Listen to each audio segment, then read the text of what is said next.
Olá, tudo bem com vocês? Sou o professor Fabrício Fernandes e nesta semana nós iremos trabalhar o gênero propaganda. Isso é um gênero bastante conhecido por vocês. Nós vamos trabalhar a linguagem que é utilizada na propaganda, os recursos visuais, verbais, não verbais, que são utilizados com a intenção de persuadir o leitor e as principais características do gênero. Eu espero que vocês gostem do nosso estudo. Vamos lá? Continuando o nosso vídeo, nós vamos agora para o PowerPoint fazer todo o processo com vocês.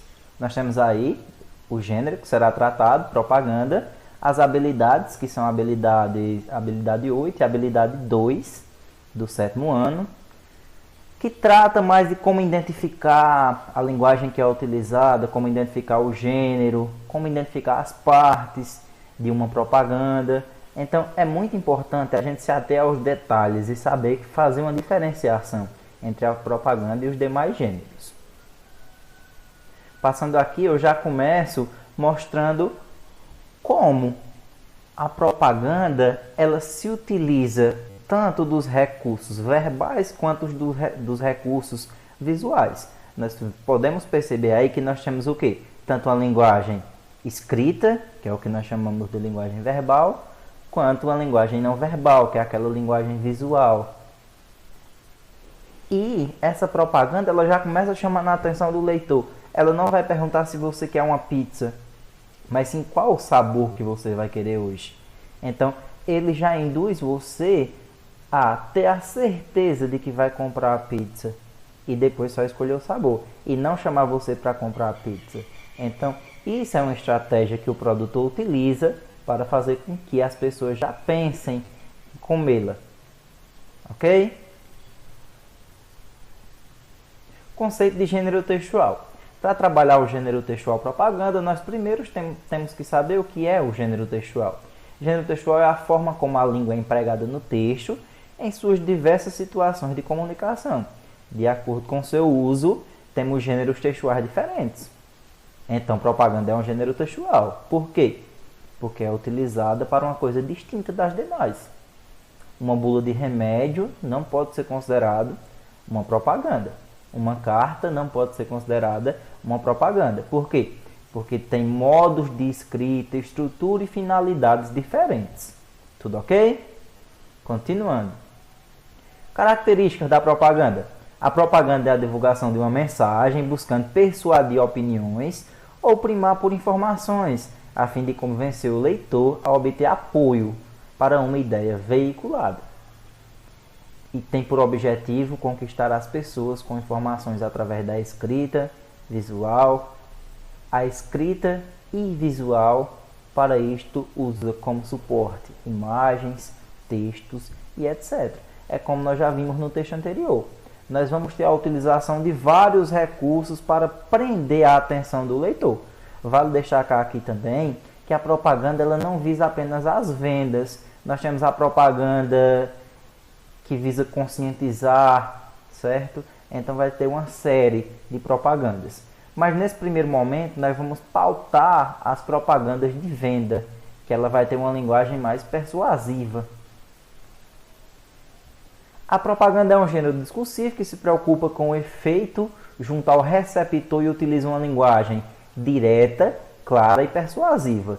Direta porque as pessoas que leem uma propaganda, provavelmente elas estão saindo de casa, elas estão na rua, elas estão assistindo a novela e aquele pequeno comercial é que vai servir para eles verem a propaganda. Então ela não pode ser uma coisa que dá muitos arrudeios, ela vai ter que ser uma coisa clara, objetiva e que chame a atenção do leitor para comprar aquele determinado produto.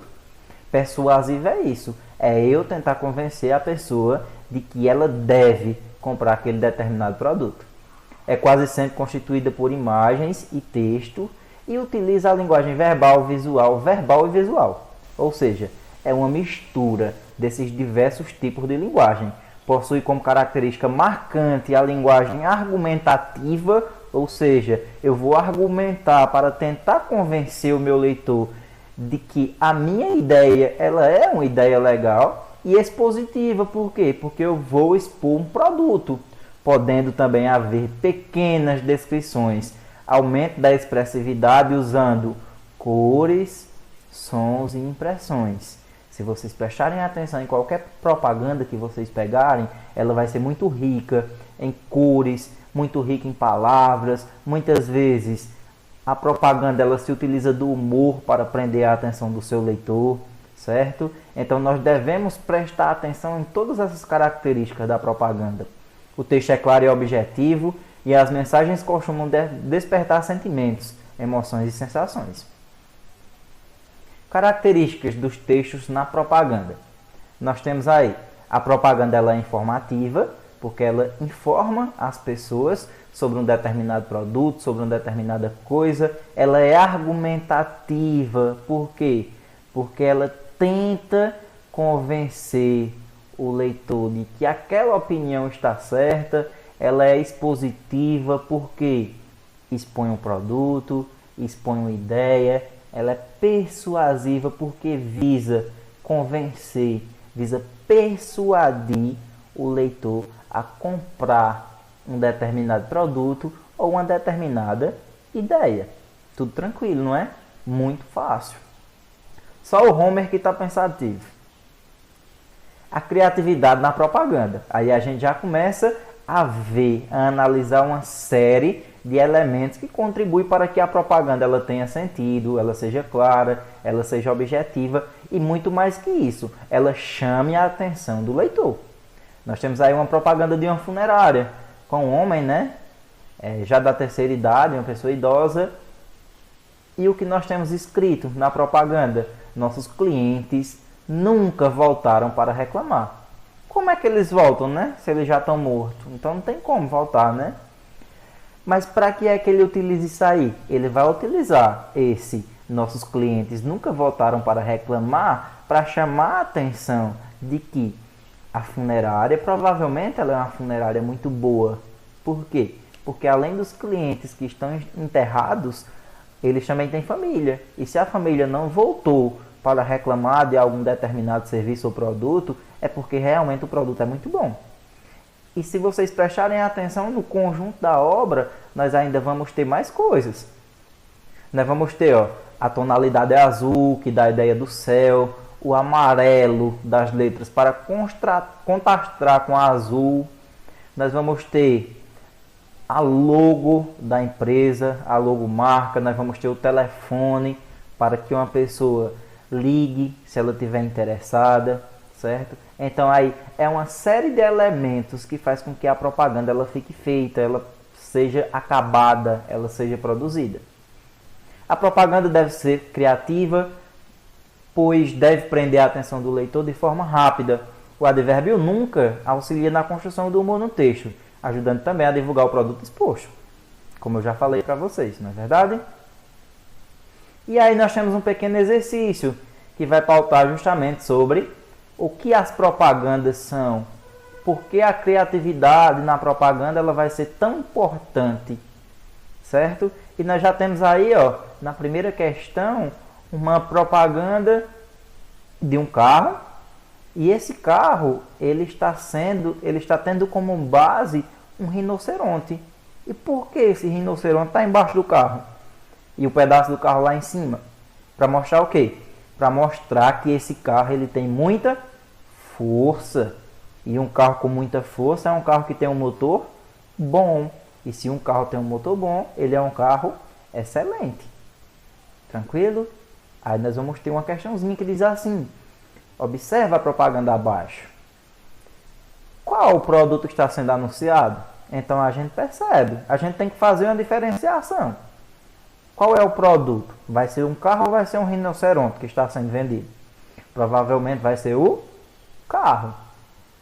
Qual a relação do rinoceronte com o produto que está à venda?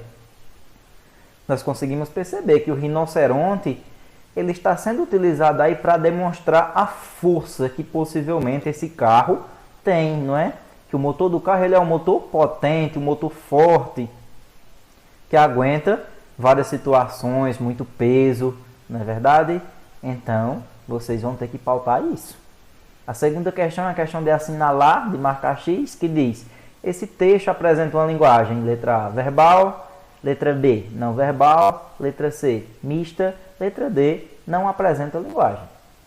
A gente já consegue eliminar a alternativa D, porque se é um texto, nós vamos ter linguagem. Não existe texto sem linguagem. Então nós ficamos com letra A, B e C. Uma linguagem verbal contém apenas palavras escritas em um papel. Não é o que nós temos aí, não é que também nós temos imagem. Uma linguagem não verbal é uma linguagem que tem apenas imagens, elementos visuais, e aí não é o caso, não é? Nós também temos umas letrinhas escritas.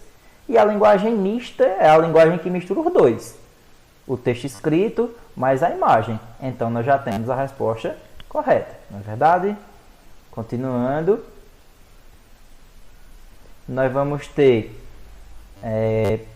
outra propaganda que diz assim: cabelo armado e com frizz, seda, cabelos com volume controlado e sem frizz. E nós temos aí, é importante ressaltar que nós temos a figura do leão, não é? A terceira questão vai dizer: o que está sendo anunciado no texto ao lado? Quem é o anunciante? E aí? Vocês conseguem perceber, não é? Que o que está sendo anunciado é uma linha de shampoo, condicionador, produtos para cabelo, não é? Para ser bem mais prático. E quem é o anunciante? O anunciante é quem está vendendo, ou seja, a marca. Nós temos a marca Seda, muito bem.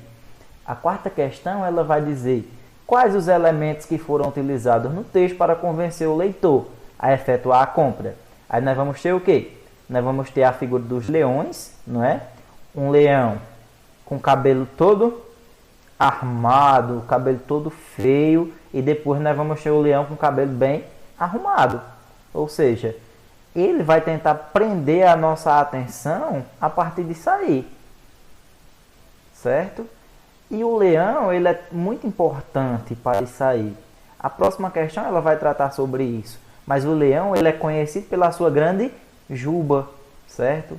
Ou seja, uma juba, ela deve ser bem tratada. E por isso ele colocou aí um leão e não um outro animal, certo? Como a quinta questão, ela vai pedir: por que foi utilizado o leão na propaganda? Justamente para isso, para dar atenção aos cabelos, à juba do leão, e fazer uma comparação assim com o cabelo de um ser humano, não é? De uma pessoa, provavelmente do sexo feminino, não é? Que são geralmente o público-alvo desse tipo de propaganda. Ele poderia ser substituído por outro animal? Sim ou não? E aí? Será que surtiria o mesmo efeito na propaganda? Provavelmente não, né? Aí você vai justificar a sua resposta e depois você estará com sua atividade concluída. Finalizando a aula com nossa leitura para deleite, eu escolhi um trecho de um poema de Braulio Bessa, que é um escritor bastante conhecido, né? E ele diz assim: quando a vida bater forte e a sua alma sangrar, quando esse mundo pesado lhe ferir e lhe esmagar, é hora do recomeço. Recomece a lutar. Quando tudo for escuro e nada iluminar, quando tudo for incerto e você só duvidar, é hora do recomeço. Recomece a caminhar. Quando o mal for evidente e o amor se ocultar, quando o peito for vazio e o abraço faltar, é hora do recomeço. Recomece a amar. Quando você cair e ninguém lhe amparar, quando a força do que é ruim conseguir lhe derrubar, é hora do recomeço. Recomece a levantar. E é assim que nós finalizamos a nossa aula de hoje. Espero que eu tenha colaborado com vocês. Um abraço e até.